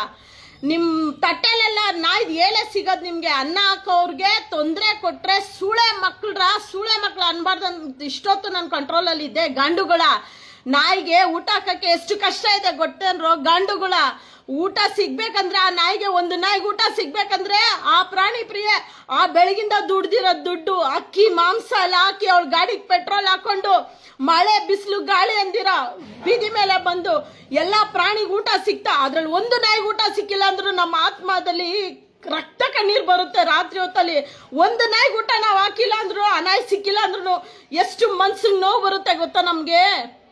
ಗಾಂಡು ನನ್ನ ಮಕ್ಕಳ ನಾಯಿಗಳನ್ನ ಅಭ್ಯಾಸ ಮಾಡೋದು, ಇಲ್ಲಿ ನಾಯಿಗಳ್ಗೆ ಊಟ ಹಾಕ್ಬೇಡಿ ಅನ್ನೋದು, ಇವತ್ತು ನೈಟ್ ವಿಷ ಹಾಕ್ತೀನಿ ಅನ್ನೋದು. ನಿಮ್ಮ ಅಪ್ಪನ ತುಣ್ಣೆಗೆ ಒಬ್ಬನ್ಗೆ ಹುಟ್ಟಿದ್ರೆ ಸೂಳೆ ಮಗನೆ, ನನಗೆ ಇವಾಗ ಫೋನ್ ಮಾಡ್ಬೇಕು ನೀನು. ನನ್ನ ನಂಬರ್ ತಗೋ, ನಿನ್ನ ಅಮ್ಮನ್ 9964746206. ನಿಮ್ಮಮ್ಮ ನಿಮ್ಮ ಅಪ್ಪನ ಪಕ್ಕ ಒಬ್ಬನ್ಗೆ ಮಲಗಿಸಿದ್ರೆ, ನಿನ್ನ ಹುಟ್ಟಿಸಿದ್ರೆ ಗಾಂಡು, ಇವಾಗೆ ನನಗೆ ಫೋನ್ ಬರಬೇಕು, ಲೈವಲ್ಲೇ ಫೋನ್ ಬರಬೇಕು. ಅರ್ಥ ಆಯ್ತಾ? ಎಲ್ಲ ನಾಯಿ ವಿಷ ಹಾಕ್ಯ ನಮ್ಮನ್ನ ನೀನು ಇವತ್ತು ನೈಟ್ ನೀನೇನಾದರೂ ಮಾಡಿಬಿಟ್ರೆ ನಿನಗೆ ಸಾಮಾನ್ ಮೇಲೆ ಹೊಡಿತೀನಿ. ಗಾಂಡು ನನ್ನ ಮಗನೇ, ಮಳೆ ಬಿಸಿಲು ಅಂದಿರ ಕಾಲು ಕೈ ಐಸ್ ಆಗಿರುತ್ತೆ. ದುಡ್ದಿದ್ದ ದುಡ್ಡಿನಲ್ಲಿ ಬೆವರು ಸುರಿಸಿ ದುಡ್ದಿದ್ದ ದುಡ್ಡಲ್ಲಿ ಸಾಲನೋ ಇನ್ನೊಂದೋ ಮತ್ತೊಂದೋ ಮಾಡಿ ಬೀದಿ ಮೇಲೆ ಬಂದು ಅನ್ನ ಹಾಕಕ್ಕೆ ಬರ್ತಾರೆ ನಾಯಿಗಳಿಗೆ. ಅಂಥವ್ರು ತೊಂದರೆ ಕೊಟ್ಟರೆ ಹುಳ ಬಿದ್ದೆ ಸಾಯೋದು. ಈ ಜನ್ಮದಲ್ಲಿ ಹೋದ ಜನ್ಮದಲ್ಲಿ ಏನು ಮಾಡಿದಿರೋ ಈ ಜನ್ಮದಲ್ಲಿಗೆ ಅದು ಮುಂದೆ ಫಾರ್ವರ್ಡು. ಅಪ್ಪ ಮಾಡಿದ ಮಕ್ಳಿಗಂತ ಒಂದು ಕಾಲ ಇತ್ತು, ಅದು ಇಲ್ಲಿ ಇವಾಗಿಲ್ಲ. ಅಲ್ಲೇ ಡ್ರಾ. ಇಲ್ಲೇನೇನು ಊಟ ಮಾಡೋದನ್ನ, ಬೀದಿ ನಾಯಿಗಳು ಊಟ ಮಾಡೋದನ್ನ ಕಿತ್ತಾಕ್ತೀರಾ, ನಿಮ್ಮ ವಂಶ ನಿರ್ವಂಶ ಆಗೋಗುತ್ತೆ. ನಿಮ್ಮ ಸಂತಾನಾಭಿವೃದ್ಧಿನೇ ಇರೋದಿಲ್ಲ. ನಿಮ್ಗೆ ತಿನ್ನಕ್ಕೆ ಅನ್ನನೇ ಸಿಗಲ್ಲ. ಅನ್ನ ಎತ್ತಿದ್ದೆ ಮಣ್ಣಾಗ್ಬಿಡುತ್ತೆ. ಹೇಳ್ತಾ ಇದ್ದೀನಿ ಕೇಳಿ. ಬೀದಿ ಮೇಲೆ ಮಳೆ ಬರ್ತಾ ಇದೆ ಅಂತ ಪ್ರಾಣಿಗಳಿಗೆ ಅನ್ನ ಹಾಕಕ್ಕೆ ಅಡ್ಡ ಬಂದವ್ರೆ ಒಬ್ಬೊಬ್ರನ್ನ ಅಡ್ಡಡ್ಡ ಮಾಡಾಕ್ಬಿಡ್ತೀನಿ. ಅಷ್ಟು ತಾಳ್ಮೆಯಿಂದ ಇದ್ದೀನಿ ನಾನು. ಬೀದಿಯಲ್ಲಿ ಅನ್ನ ಹಾಕಕ್ಕೆ ಬಂದ್ರೆ ಆ ನಾಯಿ ಕಚ್ಚಿಬಿಟ್ರೆ, ಯಾಕೆ ನೀವು ನೀವು ಮಕ್ಕಳನ್ನ ಉಡ್ಸಿದ್ದೀರಲ್ಲ, ಆ ಮಕ್ಕಳು ಏನಾದ್ರು ಕಳ್ತನ ಮಾಡಿದ್ರೇನೋ ಇಲ್ಲ ಕೊಲೆ ಮಾಡಿದ್ರೇನೋ, ಅದಕ್ಕೆ ನಿನ್ನ ತಗೊಂಡೋಗಿ ಜೈಲ್ಗೆ ಹಾಕಿದ್ರೆ ಹೆಂಗಿರುತ್ತೆ? ನಿನ್ನ ಮಗ ಮಾಡೋ ತಪ್ಪಿಗೆ, ನಿನ್ನ ಮಗಳು ಮಾಡೋ ತಪ್ಪಿಗೆ ನಿನ್ನ ತಗೊಂಡೋಗಿ ಜೈಲ್ಗೆ ಹಾಕ್ಬಿಟ್ರೆ ಹೆಂಗಿರುತ್ತೆ ಮಜಾ? ಅದು ಬರಬೇಕು ಕಾನೂನು. ಮಕ್ಕಳು ಮಾಡೋ ತಪ್ಪಿಗೆ ತಂದೆ ತಾಯಿ ಹೊಣೆ ಅಂತ ಬರಬೇಕು, ಅದು ಬರಬೇಕು ಕಾನೂನು. ಅವಾಗೆ ನೀವು ಮಿಡ್ಲ್ ಕ್ಲಾಸ್ ಅವರು ಬುದ್ಧಿ ಬರುತ್ತೆ. ಅಲ್ಲ ರೀ, ಒಂದು ಟೀನೇಜಲ್ಲಿ ಇರೋರು ಮಕ್ಕಳಿಗೆ ಟೀನೇಜ್ ಅವ್ರಿಗೆ ನಾವು ಹೇಳ್ಕೊಡ್ಬೋದು ಬಿಡಿ, ಅವ್ರದ್ದು ಇನ್ನೂ ಲರ್ನಿಂಗು ಆಯ್ತಾ. 20 ವರ್ಷವರೆಗೂ ಲರ್ನಿಂಗ್ ಅನ್ಕೊಳೋಣ. 20 ವರ್ಷ ಮೇಲ್ಪಟ್ಟಿರೋರಿಗೆ ಅವರು ಒಂದು ಸಂಪಾದನೆ ಮಾಡೋ ಹಾದಿಯಲ್ಲಿ ಇರ್ತಾರೆ 30 ವರ್ಷದವರೆಗೂ. ಈ 40 ವರ್ಷ ಆಗಿರೋರು ಇರ್ತಿರಲ್ಲ ಬೀದಿ ಮೇಲೆ, ಬೀದಿ ಸುತ್ತ ಕಂಡವ್ರ ಮನೆ ಎಂಜಿಲ್ ಬಾಚ ಬೇವಸಿಗಳು ನೀವು. ಕಂಡವ್ರು ತಟ್ಟೆ ಒಳಗಡೆ ಏನ್ ಬಿದ್ದಿದೆ, ನೊಣ ಬಿದ್ದಿದೆ ಅಂತ ನೋಡಿ ನಿಮ್ಮ ತಟ್ಟೆ ಒಳಗಡೆ ದೊಡ್ಡ ಹೆಗಣ ಬಿದ್ದಿರುತ್ತೆ. ಈ ಬೀದಿ ಮೇಲೆ ಹೋಗೋ ನಾಯಿಗಳನ್ನ ಎದ್ರಾಕೊಂತಿರಲ್ಲ, ಗಾಂಡು ನನ್ನ ಮಕ್ಳ, ನನ್ನನ್ನು ಎದ್ರಾಕೊಳ್ರಿ. ನಿಮ್ಮ ತಿಗ್ದಲ್ಲಿ ಮೀಟ್ರ್ ಇದ್ರೆ ನನ್ನನ್ನು ಎದ್ರಾಕೊಳ್ರೋ ಗಾಂಡು, ನನ್ನನ್ನು ಎದ್ರಾಕೋ. ನನ್ನ ನಂಬರ್ ಇನ್ನೊಂದ್ಸತಿ ಹೇಳ್ತೀನಿ ತಗೋ, 9964746206. ಇದೇ ಕತ್ರಗುಪ್ಪೆಲ್ಲೇ ಇದ್ದೀನಿ ನಾನು. ನಿಮ್ಮ ಅಪ್ಪನ ತುಂಡಾಗ ನೀನು ಹುಟ್ಟಿದ್ರೆ ನನ್ನ ವಿಡಿಯೋ ಎಲ್ಲ ನೋಡ್ತೀಯ ಅಂತಲ್ಲ, ಶಾಡೋ ತರ್ಯಕ ನೋಡ್ತೀಯ ನೀನು ನನ್ನ ವಿಡಿಯೋ? ಲೇ, ನನ್ನ ಫಾಲೋವರ್ಸು ನನ್ನ ಅಭಿಮಾನಿ ಅಂತ ಹೇಳ್ಕೊಂಡು ನನಗೆ ಅಹಂಕಾರ ಅನ್ಸುತ್ತಾ ಆ ವರ್ಡ್ಗೆ? ನನ್ನ ಮಖ ಪರಿಚಯ ಇರೋರಿಗೆ ನನ್ನ ಗುಣ ಗೊತ್ತು ಗಾಂಡು. ಯಾರು ನಂತರ ನನ್ನ ಹೆಸರು ಹೇಳ್ಬಿಟ್ಟು ಯಾರು ಮಾಡಲ್ಲ ಅಲ್ಕ ಕೆಲಸ. ಅನ್ನನೇ ತಿನ್ರೋ. ಈ ಜನ್ಮದಲ್ಲಿ ಈ ಆತ್ಮ ಈ ರೂಪಕ್ಕೆ ಬಂದಿದೆ, ಮುಂದಿನ ಜನ್ಮದಲ್ಲಿ ನಿಮ್ಮ ಆತ್ಮ ನಾಯಿ ರೂಪದಲ್ಲಿ ಬರುತ್ತೆ. ಆಗ ನಿಮ್ಗೆ ಯಾರು ಅನ್ನ ಹಾಕ್ತಾರೆ? ಇವಾಗ ಅನ್ನಕ್ಕೆ ಬೆಂಕಿ ಇಕ್ತಿರಲ್ಲ, ಅನ್ನಕ್ಕೆ ಮಣ್ಣು ಕಳ್ಸಿ ಇಕ್ತೀಯ ಅಂತಲ್ಲ, ರಕ್ತ ಕುದೀತಾ ಇದ್ದಂಗೆ ನಾನು ಮಗನೇ, ನೀನು ಕೈಗನ ಸಿಕ್ಕಿದ್ರೆ ಸಾರಿಗೆ ಮಾಡ್ಬಿಡ್ತೀನಿ ಬೋಳಿ ಮಗನೇ. ರಾತ್ರಿ 2 ಗಂಟೆ 1 ಗಂಟೆಯಲ್ಲಿ ನಾನು ಸಿಗಲ್ಲ ಅಂದ್ಬಿಟ್ಟು ಅಷ್ಟೊತ್ತಲ್ಲಿ ಬಂದ್ಬಿಟ್ಟು ನಾಯಿಗೆ ಅನ್ನದಲ್ಲಿ ಮಣ್ಣು ಮಿಕ್ಸ್ ಮಾಡಿ ಹೋಗ್ತಿಲ್ಲ. ಎಷ್ಟು ಹುಳ ಬಿದ್ದು ಸಾಯ್ತೀಯ ನೀನು? ಸಾವನ್ನದೇ ಇಲ್ಲ ನಿನಗೆ, ಅಂತ್ಯಕ್ರಿಯೆಯಲ್ಲಿ ನಿನಗೆ ಸಾವನ್ನದೇ ಇಲ್ಲ. ನನ್ನ ನಂಬರು ನೀನು ತಗೊಳಕ್ಕೆ ನಿನಗೆ ಗಂಡಸ್ತನೇ ಇಲ್ಲ ನಿನಗೆ. ಫಸ್ಟ್ ಆಫ್ ಆಲ್ ನನ್ನ ನಂಬರ್ ತಗೊಂಡು ನನಗೆ ಫೋನ್ ಮಾಡು. ಅದು ಬಿಟ್ಬಿಟ್ಟು ತಿನ್ನೋ ಅನ್ನಕ್ಕೆ ವಿಷ ಬರೆಸ್ತೀನಿ, ಮಣ್ಣಾಕ್ತೀನಿ, ನಾಯಿನ ಅಭ್ಯಾಸ ಮಾಡಿಬಿಡ್ತೀನಿ. ಏನಕ್ಕೆ ಪ್ರಯೋಜನ? ಅವು ಬಾಯಿಲ್ದಾರೆ ಜೀವ. ಅದೇ ನಿನಗೆ ತಾಕತ್ ಅನ್ನೋದಿದ್ರೆ ನಿಮ್ಮ ಮನೇಲಿ ಹುಟ್ಟಿಸಿದ್ಯಲ್ಲ ನೀನು, ನಿನ್ನಂಥದ್ದೇ ವೇಸ್ಟ್ ಬಾಡಿಗಳ್ನ ಅವುಗಳ್ನ ಅಭ್ಯಾಸ ಮಾಡು. ಅವುಗಳಿಗೆ ವಿಕ್ಕು ವಿಷ ಸುತ್ಕೋ, ನಿನ್ನ ಪಾಪದ ಕೊಡೋ, ಬೇಗ ಸುತ್ಕೋ. ಅದು ಬಿಟ್ಬಿಟ್ಟು ಬಾಯಿಲ್ದಾರ ಜೀವ ಬೀದಿಗಳಲ್ಲಿ ಬೀದಿ ಮೇಲೆ ಓಡಾಡ್ಕೊಂಡು ಅವುಗಳು ಹುಡ್ಕೊಂಡು ಮಳೆ ಬಿಸಿಲಂದಿರ ಯಾರು ಹೊಡಿತಾರೋ? ಇಲ್ಲಿ ಮಲಗಿದ್ದೀನಿ, ಯಾರು ಕಾರ್ ಬಿಟ್ಬಿಡ್ತಾರೋ, ಯಾರು ಗಾಡಿ ಬಿಟ್ಬಿಡ್ತಾರೋ, ಯಾರು ನನಗೂ ಊಟಕ್ಕೆ ಕರೆದ್ಬಿಟ್ಟು ಹೊಡೆದ್ಬಿಡ್ತಾರೋ ಆ ಭಯದಲ್ಲೇ ಜೀವ ಭಯ ಇಟ್ಕೊಂಡು ಓಡಾಡ್ತವೆ ಪ್ರಾಣಿಗಳು. ಅಂಥವ್ರಿಗೆಲ್ಲ ವಿಷಾಕದಲ್ಲೋ ಗಾಂಡು ನನ್ನ ಮಗನೇ. ನಮ್ಮಂಥವ್ರಿಗೆ ತಾಕತ್ತಿದ್ರೆ ಎದುರುಗಡೆ ನಮ್ಮಂಥವ್ರ ಮುಂದೆ ಬಂದು ನಿಂತ್ಕೋ, ಒಪ್ಕೊಂತೀನಿ. ನೋಡಿ ಸ್ನೇಹಿತರೆ, ನಾನು ಹೇಳೋದಿಷ್ಟೇ, ಎಲ್ಲೆಲ್ಲಿ ಬೀದಿ ನಾಯಿಗಳಿಗೆ ಊಟ ಹಾಕ್ಬೇಕಂತ ಇದ್ದೀರೋ ಧಾರಾಳವಾಗಿ ಊಟ ಹಾಕಿ. ಈ ಜನ್ಮದಲ್ಲಿ ಒಳ್ಳೆ ಕೆಲಸ ಮಾಡ್ತಾ ಇದ್ದೀರಾ. ನಿಮಗೆ ದೇವರು ಒಂದು ರೂಪದಲ್ಲಿ ನಿಮ್ಗೆ ಅನುಕೂಲ ಮಾಡಿಕೊಡ್ತಾನೆ. ಅದಕ್ಕೆ ಸಾಕ್ಷಿ ನಾನೇ. ನನ್ನ ಕೈಯಲ್ಲಾದಷ್ಟು ಅವತ್ತು ಒಂದು ದಿವಸ ಡೇ 1 ನನಗೆ ತಿಳುವಳಿಕೆ ಬಂದಾಗ 5 ರೂಪಾಯಿ ಬಿಸ್ಕೆಟ್ ತೆಗೆದು ಒಂದು ನಾಯಿಗೆ ನಾನು ಹಾಕಿದೆ. ಆಗಿನ್ನೂ ನಾನು ಸ್ಟೂಡೆಂಟು. ಆ ನಾಯಿಗೆ ಅಂದರೆ ಆ ನಾಯಿಗೆ ನಾನು ಬಿಸ್ಕೆಟ್ ಹಾಕ್ಬಿಟ್ರೆ ನನಗೆ ಏನೋ ಖುಷಿ. ಅಲ್ಲಿಗೆ ನಾನು 1 ಪ್ಯಾಕೆಟ್ ಬಿಸ್ಕೆಟಿಂದ ಸ್ಟಾರ್ಟ್ ಮಾಡಿದವಳು ಇವತ್ತು ಇಷ್ಟು ಮಕ್ಕಳಿಗೆ ನಾನು, ಅಂದರೆ ನಾಯಿನ ನಾನು ಮಕ್ಕಳು ಅಂತೀನಿ. ನಿಮಗೆಲ್ಲ ಗೊತ್ತಿದೆ, ನಾಯಿ ಅನ್ನೋಕ್ಕೆ ಇಷ್ಟನೇ ಪಡಲ್ಲ ನಾನು. ಅದೆಷ್ಟು ಕೇವಲವಾದ ಮಾತು ಅನ್ನೋಷ್ಟು ಮನ್ಸಿಗೆ ನೋವಾಗುತ್ತೆ. ಅಂತ ಪಾಪ ಮಕ್ಳಿಗೆ ಊಟ ಹಾಕಿದ್ರೇನು ಬಂದು ಮಣ್ಣು ಕಳಿಸ್ಬಿಟ್ಟು ಹೋಗೋದು, ವಿಷ ಹಾಕ್ಬಿಡ್ತೀನಿ ಅನ್ನೋದು ಏನಕ್ಕೆ ಪ್ರಯೋಜನ? ಯಾರು ಗೊತ್ತು? ನೆಕ್ಸ್ಟ್ ನಿಮಿಷ ನಮ್ಮ ಕೈಲಿಲ್ಲ, ನಮ್ಮ ಜೀವ ನಮ್ಮ ಕೈಲಿಲ್ಲ. ಭಗವಂತ ಸಾವು ಅನ್ನೋದು ಕೊಟ್ಟ ಅಂದರೆ ಬರೀ ಕೈಯಲ್ಲೇ ಏನಿದೆ ಹಂಗೆ ಬರೀ ಕೈಯಲ್ಲೇ ಬಿಟ್ಟೋಗ್ಬೇಕು ಪ್ರತಿಯೊಬ್ಬರೂ. ನಾನು ತುಂಬ ಯೋಚನೆ ಮಾಡಿ ಬೇಜಾರಾಗ್ಬಿಟ್ಟಿದೆ. ಯಾಕಂದರೆ ಪ್ರತಿಯೊಬ್ಬರು ಪರಿವರ್ತನೆ ಆಗಬೇಕು. ಎಲ್ಲೆಲ್ಲಿ ಬೀದಿ ನಾಯಿಗೆ ಊಟ ಹಾಕ್ತಾರೋ ಅವ್ರಿಗೆ ಅನುಕೂಲ ಮಾಡಿಕೊಡಿ. ಮಳೆ ಬಂದಾಗ ಒಂಚೂರು ಗೇಟ್ ಒಳಗಡೆ ಜಾಗ ಕೊಡಿ. ಏನು ನಿಜ ಹೇಳ್ತೀನಿ, ಗೇಟು ಮನೆ ಮಠ ಎಲ್ಲ ಹಂಗೆ ಇರುತ್ತೆ. ಮನುಷ್ಯನೇ ಟಿಕೆಟ್ ತಗೊಂಡು ಜಾಗ ಬಿಟ್ಟು ಹೋಗೋದಷ್ಟೇ, ಇದೇ ಸತ್ಯ. ಅಲ್ಲಿ ಯಾರೂ ಬಿಲ್ಡಿಂಗು ಎತ್ಕೊಂಡು ಹೋಗಲ್ಲ, ಎಷ್ಟೇ ಕೋಟಿ ವಜ್ರ ವೈಡೂರ್ಯ ಏನೇ ಸಂಪಾದನೆ ಮಾಡಿದ್ರು ಏನೂ ಎತ್ಕೊಂಡು ಹೋಗಲ್ಲ ಮನುಷ್ಯ. ಇರೋವರೆಗೂ ನೀವು ಮಾಡಿರ್ತೀರ ನೋಡಿ, ಮಾನವೀಯತೆ, ದಾನ, ಧರ್ಮ, ಅದೇ ನಿಮ್ಮ ಹಿಂದೆ ಬರೋದು. ಅಲ್ಲೆಲ್ಲೋ ಒಂದು ನಾಯಿಗೆ ನಮ್ಮ ಕೈಲಾದಷ್ಟು ಟ್ರೀಟ್ಮೆಂಟ್ ಮಾಡೋಣ, ಊಟ ಹಾಕೋಣ, ಮೂಕ ಪ್ರಾಣಿಗಳನ್ನ ಹಿಂಸೆ ಆಗೋದನ್ನ ತಡೆಗಟ್ಟೋಣ, ಆ ಲೆಕ್ಕದಲ್ಲೇ ಬದುಕಿ ದೇವ್ರೂ ಬೆನ್ನಿಂದೆ ಕಾಯ್ತಾನೆ, ಎಷ್ಟು ಒಳ್ಳೇದು ಮಾಡ್ತಾನೆ. ಅದು ಬಿಟ್ಬಿಟ್ಟು ಈ ರೀತಿಯಾದ ದೌರ್ಜನ್ಯ ಪ್ರಾಣಿಗಳ ಮೇಲೆ ಮಾಡಬೇಡಿ. ಯಾಕಂದರೆ ಅವ್ರಿಗೆ ಮತ್ತೆ ಕೇಸ್ ಹಾಕೋಕ್ಕೆ ಗೊತ್ತಿಲ್ಲ, ತಿರ್ಗಿಸಿ ಹೊಡೆಯೋಕೆ ಗೊತ್ತಿಲ್ಲ, ತಿರ್ಸಿ ಬೈಯೋಕೆ ಗೊತ್ತಿಲ್ಲ, ತಿರ್ಸಿ ದ್ವೇಷ ತೀರ್ಸ್ಕೊಳಕ್ಕಂತೂ ಬರೋದೇ ಇಲ್ಲ. ಹಂಗನ್ಬಿಟ್ಟು ಅವು ಕೈಲಾಗ್ದಿರೋಂಥ ಬೊಮ್ಮೆ ಮೇಲೆ ಹೋಗಿ ಏನು ಪ್ರಯೋಜನ? ನೀವು ಕೈಯಲ್ಲಾಗೋಳು ನಾನಿದ್ದೀನಿ, ನನ್ನ ಹತ್ರ ಬನ್ನಿ, ನಿಮ್ಮ ತಾಕತ್ತು ನನ್ನ ಹತ್ರ ತೋರಿಸಿ ನೋಡೋಣ, ನಿಮ್ಮ ತಾಕತ್ತು ನನ್ನ ಹತ್ರ ತೋರಿಸಿ, ನಾನು ಅವಾಗ ಒಪ್ಕೋತೀನಿ. ಅದು ಬಿಟ್ಟು ಬೀದಿ ಮೇಲಿರೋಂಥ ನಾಯಿಗಳು ಅವುಗಳಿಗೆ ಏನು ಪ್ರಯೋಜನ? ನೀವು ತೋರಿಸಿ. ಇದು ಫೇಕ್ ನ್ಯೂಸು. ನೋಡಿ ಸ್ನೇಹಿತರೆ, ನಾನು ಹೇಳೋದಿಷ್ಟೇ, ಎಲ್ಲ ಕಡೆ ಬೀದಿ ನಾಯಿಗಳಿಗೆ ಯಾರು ಊಟ ಹಾಕ್ತಾರೋ ಆ ನಾಯಿ ಕಚ್ಚಿದ್ರೆ ಅವರೇ ಹೊಣೆ ಅಂತ ಹೇಳೋದು ಅನಿಮಲ್ ಹೇಟರ್ಸು ಸ್ಪ್ರೆಡ್ ಮಾಡಿರೋಂಥ ಫೇಕ್ ನ್ಯೂಸ್ ಇದು. ಈ ರೀತಿಯಾದ ನ್ಯೂಸ್ ಎಲ್ಲೂ ಇಲ್ಲ, ಚಲಾವಣೆಯಲ್ಲಿಲ್ಲ. ಇದಕ್ಕೆ ಮೇನಕಾ ಗಾಂಧಿ ಅವರು ಕ್ಲಾರಿಟಿ ಕೊಟ್ಟಿದ್ದಾರೆ. ನಮ್ಮ ಅನಿಮಲ್ ಅಂದರೆ ಆ ಪ್ರಾಣಿ ಪ್ರಿಯರಿಗೆಲ್ಲರಿಗೂ ನಮಗೆ ಗೊತ್ತಿದೆ ಇದು ಹಳೆ ಕತೆ ಅಂತ. ಆದ್ರೂ ಇವತ್ತೂ ಕೆಲವೊಂದು ಕಿಡಿಗೇಡಿಗಳು, 30-40 ವರ್ಷ ಆಗಿರೋಂಥ ಕಿಡಿಗೇಡಿಗಳು, ಅವ್ರಿಗೆ ಮನೇಲಿ ಮಾಡೋ ಕೆಲಸ ಇಲ್ವಲ್ಲ, ಈಚೆ ಕೆಲಸ, ಅವ್ರ ಮನೇಲಿ ಮಾತ್ರ ತಿಂದು ತೊಳೆದ್ಬಿಟ್ಟು ಈಚೆ ಬಂದು ಕೂತ್ಕೊಂಡು ಊರವ್ರ ಕತೆ ಮಾತಾಡ್ತಾರಲ್ಲ, ಊರವ್ರ ಬಾತ್ರೂಮ್ ನಾಲ್ಗೆಲ್ಲಿ ತೊಳಿತಾರಲ್ಲ, ಊರವ್ರ ಬಾತ್ರೂಮು ನಾಲ್ಗೆಲ್ಲಿ ತೊಳಿತಾರಲ್ಲ ಸಂಜೆ ಆದರೆ, ಅಂಥ ಬೇವಸಿಗಳಿಗೆ ಹೇಳ್ತಾ ಇದ್ದೀನಿ ನಾನು. ಪ್ರಾಣಿಗಳಿಗೆ ಊಟ ಹಾಕೋರಿಗೆ ತೊಂದರೆ ಕೊಡಬೇಡಿ, ಇದೆಲ್ಲ ಹಳೆ ಕತೆ. ಮತ್ತು ಯಾವ ನಾಯಿಗೆ ಊಟ ಹಾಕ್ದವೋ ಆ ಪೇರೆಂಟ್ಸೇ ಅದಕ್ಕೆ, ಅಂದರೆ ಆ ಫೀಡರ್ಸೇ ಅದಕ್ಕೆ ಹೊಣೆ ಅಂತ ಹೇಳೋದೆಲ್ಲ ಫೇಕ್ ನ್ಯೂಸು. ಇದಕ್ಕೆ ಮೇನಕಾ ಗಾಂಧಿ ಅವರು ಕ್ಲಾರಿಟಿ ಕೊಟ್ಟಿದ್ದಾರೆ. ಇದೇ ಸತ್ಯ. ಇದನ್ನು ದಯವಿಟ್ಟು ಎಲ್ಲರೂ ಫಾಲೋ ಮಾಡಿ. ನೀವು ನಿಮ್ಮ ಕೈಲಿ ಸಾಧ್ಯ ಆಗುತ್ತೆ. ಈಗೆಲ್ಲ ಡಿಪೋಗಳೆಲ್ಲ ಅಕ್ಕಿ ಜಾಸ್ತಿ ಕೊಡ್ತಿದಾರಲ್ವಾ, ತಗೊಳ್ಳಿ. 1 kg ಅಕ್ಕಿ, 1 kg ಸ್ಟಾರ್ಟ್ ಮಾಡಿ, 1 ಗ್ಲಾಸ್ ಸ್ಟಾರ್ಟ್ ಮಾಡಿ, 1 ಗ್ಲಾಸ್ ಅಕ್ಕಿ ಹಾಕಿ. ಎಷ್ಟು ಕೋಟಿ ಪುಣ್ಯ ಗೊತ್ತೇನ್ರಿ ಅದು.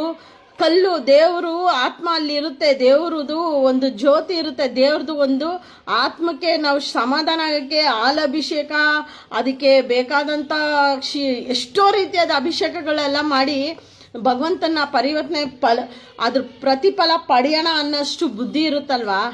ನಿಜವಾದ ನಾರಾಯಣನ ಸೇವೆ ಅದು. ನಾಯಿಗೆ, ಬಾಯಿ ಇಲ್ದರ ನಾಯಿಗೆ ಊಟ ಹಾಕೋದು, ನಿಜವಾಗೂ ನಾಯಿಗೆ ಸೇವೆ ಮಾಡೋದು. ನಾರಾಯಣನ ಕೃಪೆಗೆ ಪಾತ್ರರಾಗ್ತೀರಾ. ದಯವಿಟ್ಟು ಅಟ್ಲೀಸ್ಟು ಒಂದು ದಿವಸಕ್ಕೆ ನಿಮ್ಮ ಕೆಪಾಸಿಟಿ 5 ನಾಯಿಗೆ ಊಟ ಹಾಕಿ. ನಿಮ್ಮ ಕೈಯಲ್ಲಾದ ಶಕ್ತಿ ನೀವು ಮಾಡಿ 5 ನಾಯಿಗೆ ಊಟ ಹಾಕ್ರಿ. ನಿಮಗೆ ಅಷ್ಟು ಯೋಗ್ಯತೆ, ಅಷ್ಟು ಸ್ಟ್ರೆಂತ್ ಇದ್ದರೆ 5 ನಾಯಿಗೆ ಊಟ ಹಾಕಿ. 5 ನಾಯಿಗೆ ಊಟ ಹಾಕ್ಬಿಟ್ಟು 5 ನಾಯಿದು ಪುಣ್ಯ, ಅದು ಪುಣ್ಯ, ಅದು ನನಗಂತೂ ಆ ಪುಣ್ಯ ಬರುತ್ತೆ. ನಾನು ಮಾಡಬೇಕು ಅನ್ನೋ ಉದ್ದೇಶ ಅಂತೂ ಇಲ್ಲ. ಆದರೆ ನಿಜ ಹೇಳ್ತೀನಿ, ನನಗಷ್ಟೇ ನೆಮ್ಮದಿ ಇದೆ. ನಾನು ಏನು ಮಾಡಬೇಕು, ನಾನೇನು ಮಾಡ್ತಾ ಇದ್ದೀನಿ ಅನ್ನೋದ್ರ ಮೇಲೆ ನನಗಷ್ಟು ಶ್ರೀರಕ್ಷೆ ಇದೆ, ನೆಮ್ಮದಿ ಇದೆ, ಸಂತೋಷ ಇದೆ. ನಾನು ಅದಕ್ಕೆ ಮಾಡ್ತೀನಿ ಪ್ರಾಣಿಗಳ ಸೇವೆ. ನಾನು ಈ ರೀತಿ ಮಾಡೋದ್ರಿಂದ ನನ್ನ ಮಖ ಪರಿಚಯ ಇರೋಂಥವ್ರು ನೀವೆಲ್ಲರೂ ಅದನ್ನೇ ಮಾಡ್ತೀರಾ. ಆದರೆ ಈ ಏನು ಹೇಳ್ತಾರಲ್ಲ, ಒಂದು ಅಂಡ ಹಾಲು ಕಾಯಿಸ್ಬಿಟ್ಟು 1 ತೊಟ್ಟೆ ಎಪ್ಪಾಕ್ಬಿಟ್ಟು ಓಡೋಗ್ಬಿಡ್ತಾರೆ ಇಂಥ ಗಾಂಡು ನನ್ನ ಮಕ್ಕಳು. ಸ್ಪ್ರೆಡ್ ಮಾಡಿಬಿಟ್ಟು ಅನಿಮಲೇಟರ್ಸು ಸುಳ್ಳು ಮಾತುಗಳನ್ನ ಸ್ಪ್ರೆಡ್ ಮಾಡಿಬಿಟ್ಟು ನಾಯಿಗೆ ಊಟ ಹಾಕೋರು, ಆ ನಾಯಿ ಹಚ್ಬಿಟ್ರೆ ಅವರೇ ಹೊಣೆ ಅಂತ ಹೇಳ್ಬಿಟ್ಟು ಸ್ಪ್ರೆಡ್ ಮಾಡಿಬಿಟ್ಟು ಸುಳ್ಳು. ಯಾರು ಭಯ ಪಡಬೇಡಿ ಸ್ನೇಹಿತರೆ. ಆ ರೀತಿಯೆಲ್ಲ ಸುಳ್ಳು. ಪ್ರಕೃತಿಯಲ್ಲಿ ಪರಿಸರಕ್ಕೆ, ಪ್ರಾಣಿಗಳಿಗೆ ಎಷ್ಟು ಆದ್ಯತೆ ಇದೆ ಅಂದರೆ, ನಾವು ಇಲ್ಲೇ ಬದುಕ್ತಿದ್ದೀವಿ, ಅವರು ಬದುಕಿ ಬಾಳ್ಬೇಕಾದಂಥ ಗಿಡ ಮರಗಳು, ಪ್ರಕೃತಿನೆಲ್ಲ ನಾವು ನಮ್ಮ ಸ್ವಾರ್ಥಕ್ಕೆ ಬಿಲ್ಡಿಂಗ್ಗಳು ಕಟ್ಟಿ ಅವುಗಳ ಸಂತತಿನ ಹಾಳು ಮಾಡಿ, ಈಗ ನಾಯಿಗಳಿಗೆ ABC ಮಾಡಿಸಿ ಅವುಗಳ ಸಂತತಿನೆಲ್ಲ ಹಾಳು ಮಾಡ್ತಿರೋದು ಮನುಷ್ಯ ರೂಪದಲ್ಲಿರುವ ನರ ರಾಕ್ಷಸ. ಇದೇ ಸತ್ಯ. ಅಂಥದ್ರಲ್ಲಿ ಏನೋ ಅಟ್ಲೀಸ್ಟ್ ಆಪ್ರೇಷನ್ ಆದರೂ ಸರಿ, ಇನ್ನು ಉಳ್ದಿರೋಂಥ ನಾಯಿಗಳಿಗಾದರೂ ಒಂದು ತುತ್ತು ಊಟ ಹಾಕೋಣ ಅಂತೇಳಿ ಮುಂದೆ ಬಂದು ಹಾಕೋಂಥವ್ರಿಗೆ ತೊಂದರೆ ಕೊಟ್ಟರೆ ಎಲ್ಲೂ ಹೋಗಲ್ಲ ನೀವು. ನೆಕ್ಸ್ಟು ನಿಮಗೆ ನಾಯಿಯ ಆತ್ಮ ಅಂದರೆ ಆ ರೂಪನೇ ನಿಮ್ಗೆ ಬರೋದು. ಆ ನಾಯಿ ಬಂದು ಮನುಷ್ಯನ ರೂಪ ತಾಳಿರುತ್ತೆ. ಅವುಗಳು ನೀವು ಕೊಡೋಂಥ ಪಾಪ ಕರ್ಮ ಎಲ್ಲ ಅವುಗಳು ನೋವು ತಿಂದಿರ್ತಾವಲ್ವ, ಅದಕ್ಕೆ ಸೇಮ್ ಒಂದು ನಾಣ್ಯದೇ ಎರಡು ಮುಖ. ಈ ಜನ್ಮದಲ್ಲಿ ಮನುಷ್ಯನ ರೂಪ ಬಂದಿರೋದು, ಮುಂದಿನ ಜನ್ಮದಲ್ಲಿ ಯಾರ್ಯಾರು ಪ್ರಾಣಿಗಳಿಗೆ ಹಿಂಸೆ ಕೊಟ್ಟು ಅವುಗಳ ನಾಯಿಗಳನ್ನ ಓಡಿದು ಹಸುಗಳನ್ನೆಲ್ಲ ಹಿಂಸೆ ಕೊಟ್ಟು ಎಷ್ಟೆಲ್ಲ ಮಾಡಿರ್ತಾರೆ, ಅವರು ಅದನ್ನೇ ಪ್ರಾಣಿಯಾಗೆ ಹುಟ್ಟೋದು. ಆ ಪ್ರಾಣಿಗೆ ಹಿಂಸೆ ಕೊಟ್ಟಿರೋಂಥ ಮನುಷ್ಯ ಮುಂದಿನ ಜನ್ಮದಲ್ಲಿ ನಾಯಿ ರೂಪನೇ ತಾಳೋದು. ಆವಾಗನೇ ಅದು ಬುದ್ಧಿ ಬರೋದು. ಇವಾಗ ಹೇಳ್ತಾರೆ ಭಗವದ್ಗೀತೆ, ರಾಮಾಯಣ, ಮಹಾಭಾರತ ಪುಸ್ತಕಗಳೆಲ್ಲ ಓದಿ ಅದರಲ್ಲಿರೋಂಥ ದಾನ ಧರ್ಮ, ಮನುಷ್ಯ ಅಂತ ಹುಟ್ಟಿದ್ಮೇಲೆ ತನ್ನ ಸ್ವಾರ್ಥಕ್ಕೆ ಕುಟುಂಬ, ಮಕ್ಕಳು, ಪರಿಸರ ಅಲ್ಲ, ಆದರೆ ನಿಜವಾದ ಮುಂದಿನ ಜನ್ಮಕ್ಕೆ ತಗೊಂಡೋಗೋದು ಅನ್ನದಾನ, ಶ್ರೇಷ್ಠವಾದ ದಾನ, ಅನ್ನದಾನ, ಮಹಾದಾನ. ನಿಮ್ಮ ಅಕೌಂಟಲ್ಲಿ ಇವತ್ತು ದಿನದ ಸಂಪಾದನೆ ಏನೇನಿದೆ ಅದನ್ನು ನಿಮ್ಮ ಅಕೌಂಟ್ಗೆ ಹಾಕೊಂಡ್ರೆ ನಿಮ್ಗೊಂದು ನೆಮ್ಮದಿ. ಆದರೆ ಪುನರ್ಜನ್ಮ, ನಿಮ್ಮ ಮುಂದಿನ ಜನ್ಮಕ್ಕೆ ನೀವು ಮಾಡಿರ್ತಕ್ಕಂಥ ಈ ಅನ್ನದಾನ, ಶ್ರೇಷ್ಠ ದಾನ, ಈ ದಾನಗಳೇ ನಿಮಗೆ ಮುಂದಕ್ಕೆ ಇನ್ಬಾಕ್ಸಲ್ಲಿ ಕ್ಯಾರಿ ಆಗುತ್ತೆ. ದಯವಿಟ್ಟು ನೀವು ಎಷ್ಟು ಸಾಧ್ಯನೋ ಅಷ್ಟು ಮೂಕ ಪ್ರಾಣಿಗಳಿಗೆ ನೀರಿಡಿ, ಅನ್ನ ಹಾಕಿ, ಅದನ್ನು ಮುಂದಿನ ಜನ್ಮಕ್ಕೆ ನೀವು ನಿಜವಾಗೂ ಅಕೌಂಟಲ್ಲಿ ತೊಗೊಂಡೋಗ್ತೀರಾ. ಈ ಜನ್ಮದಲ್ಲಿ ನೀವು ಸಂಪಾದನೆ ಮಾಡಿದ್ದು ಅಕೌಂಟ್ಗೆ ಹಾಕ್ಬಿಟ್ರು ಸತ್ತರೆ ಆ ಅಕೌಂಟಲ್ಲಿರೋ ದುಡ್ಡೆಲ್ಲ ನಾಮಿನಿಯವ್ರಿಗೆ ಹೋಗ್ಬಿಡುತ್ತೆ. ಆದರೆ ಅವತ್ತು ಮನುಷ್ಯನ ಜನ್ಮ ಅಂತ ಪಡೆದಾಗ ನೀವು ಮಾಡಿರ್ತಕ್ಕಂಥ ದಾನ ಧರ್ಮ ಎಲ್ಲ ಮುಂದಿನ ಜನ್ಮಕ್ಕೆ ಅಕೌಂಟಲ್ಲಿ ಹೋಗುತ್ತೆ. ಇದೇ ಸತ್ಯ. ತುಂಬ ಇದೆ ತಿಳ್ಕೊಳೋದು ಸ್ನೇಹಿತರೆ. ನಾನು ಇಡೀ ಪ್ರಪಂಚದಲ್ಲಿ ಒಂದು ಪುಟ್ಟ ಎಳ್ಳಷ್ಟೇ ನಾನು ಇನ್ನೂ ತಿಳ್ಕೊಳ್ಬೇಕು, ಇನ್ನೂ ಬೆಟ್ಟದಷ್ಟು ತಿಳ್ಕೊಬೇಕಾಗಿರೋದಿದೆ. ನಾನು ಅದರಲ್ಲಿ ಒಂದು ಸಣ್ಣ ಪುಟ್ಟ ಇರುವೆಯಷ್ಟೇ ತಿಳ್ಕೊಂಡಿರೋದು. ಆ ಪುಟ್ಟ ಇರುವೆಷ್ಟು ನಾನು ತಿಳ್ಕೊಂಡಿರೋದು ಇವತ್ತು ನಾನು ಅಷ್ಟು ಸುಖವಾಗಿ, ನೆಮ್ಮದಿಯಾಗಿ, ಶಾಂತಿಯಾಗಿ, ಆರಾಮಾಗಿ, ನೆಮ್ಮದಿಯಾಗಿ ಜೀವನ ನನಗೆ ದೇವ್ರು ಕೊಟ್ಟಿದ್ದಾನೆ ಅಂದರೆ ಬೆಟ್ಟದಷ್ಟಿದೆ ತಿಳ್ಕೊಳೋದು. ಪ್ರತಿಯೊಂದು ತಿಳ್ಕೊಂಡು ನಡ್ಕೊಬೇಕು. ಈ ಜನ್ಮದಲ್ಲಿ ಮಾಡಿರ್ತಕ್ಕಂಥ ಕರ್ಮ ಮುಂದಿನ ಜನ್ಮಕ್ಕೆ ಎಷ್ಟು ಅದು ಎಫೆಕ್ಟ್ ಆಗುತ್ತೆ ಅಂತ ಗೊತ್ತಾ ನಿಮಗೆ? ವಿಷ ಹಾಕೋದಂದರೆ ಸುಮ್ಮನೆನಾ? ಅದೇ ಬೇರೆಯವ್ರು ಬಂದು ನಿಮ್ಮ ಹೆಂಡತಿ ಮಕ್ಕಳು, ನಿಮ್ಮ ಗಂಡ ಮಕ್ಕಳಿಗೆ, ನಿಮ್ಮ ಮನೇಲಿರೋರಿಗೆ ವಿಷ ಹಾಕಿ ನಿಮಗೆ ತಿನ್ಸಿದ್ರೆ ನೀವು ತಿಂತೀರಾ? ಕೇಸ್ ಹಾಕ್ಬಿಡ್ತೀರಾ, ಕೊಲೆನೂ ಮಾಡಿಬಿಡ್ತೀರಾ, ಬಾಯಿದ ನ್ಯೂಸ್ ಚಾನೆಲ್ಗಳನ್ನೆಲ್ಲ ಕರ್ಸ್ಬಿಡ್ತೀರಾ, ಎಲ್ಲಿ ಬೇಕಾದ್ರೂ ಮಾಡಿಬಿಡ್ತೀರ ಅಲ್ವಾ? ಅವುಗಳಿಗೇನು ಮಾಡಲ್ಲ ಅಂತನಾ? ಆದರೆ ಅವುಗಳಿಗೆಲ್ಲ ಒಬ್ಬ ಸೂತ್ರಧಾರಿ ದೇವರಿದ್ದಾನೆ, ಕರ್ಮ ಅನ್ನೋ ದೇವರಿದ್ದಾನೆ. ಆ ಕರ್ಮ ಅನ್ನೋದು ಹಿಂತಿರುಗಿ ಮೂಟೆ ಕಟ್ಟಿ ನಿನ್ನ ಬೆನ್ನ ಮೇಲೆ ಇಡೋದದು. ಆ ಬೆನ್ನ ಮೇಲೆ ಇಟ್ಟಿದ್ದು ನಾಳೆ ಅದನ್ನು ನಿನಗೆ ಇನ್ಬಾಕ್ಸಲ್ಲಿ ಕಂತಾಗಿ ನಿನ್ನ ಕರ್ಮ ತೀರಿಸ್ಕೊಳುತ್ತೆ. ಎಲ್ಲೂ ಹೋಗಲ್ಲ ಅದು. ನಿಜ ತಿಳ್ಕೊಂಡು ಬದುಕಿ. ಯಾವತ್ತೂ ಹೇಳ್ತೀನಿ, ಒಳ್ಳೇದನ್ನು ಮಾಡಿದ್ರೆ ಒಳ್ಳೇದೇ ರಿಟರ್ನ್ಸ್ ಆಗುತ್ತೆ, ಕೆಟ್ಟದ್ದು ಮಾಡಿದ್ರೆ ಕೆಟ್ಟದೇ ರಿಟರ್ನ್ಸ್ ಆಗುತ್ತೆ. ವಿಷ ಹಾಕೋದು, ಇನ್ನೊಬ್ರು ತಿನ್ನಕ್ಕೆ ನಾಯಿಗೆ ಅನ್ನ ಹಾಕಿದ್ರೆ ಮಣ್ಣು ಬೆರೆಸ್ಬಿಟ್ಟು ಬಂದ್ಬಿಡೋದು, ಈ ಥರ ಎಲ್ಲ ಗಾಂಡು ಕೆಲಸ ಮಾಡಬೇಡಿ. ಮಾಡೋರನ್ನ ನೋಡಿದ್ರೆ ಚಪ್ಪಲಿ ತೊಗೊಂಡು ನೋಡಿರಿ, ಹಂಗೆ ಹೇಳ್ತೀನಿ, ಚಪ್ಪಲಿ ಕಿತ್ತೊಂಡು ನೋಡಿರಿ.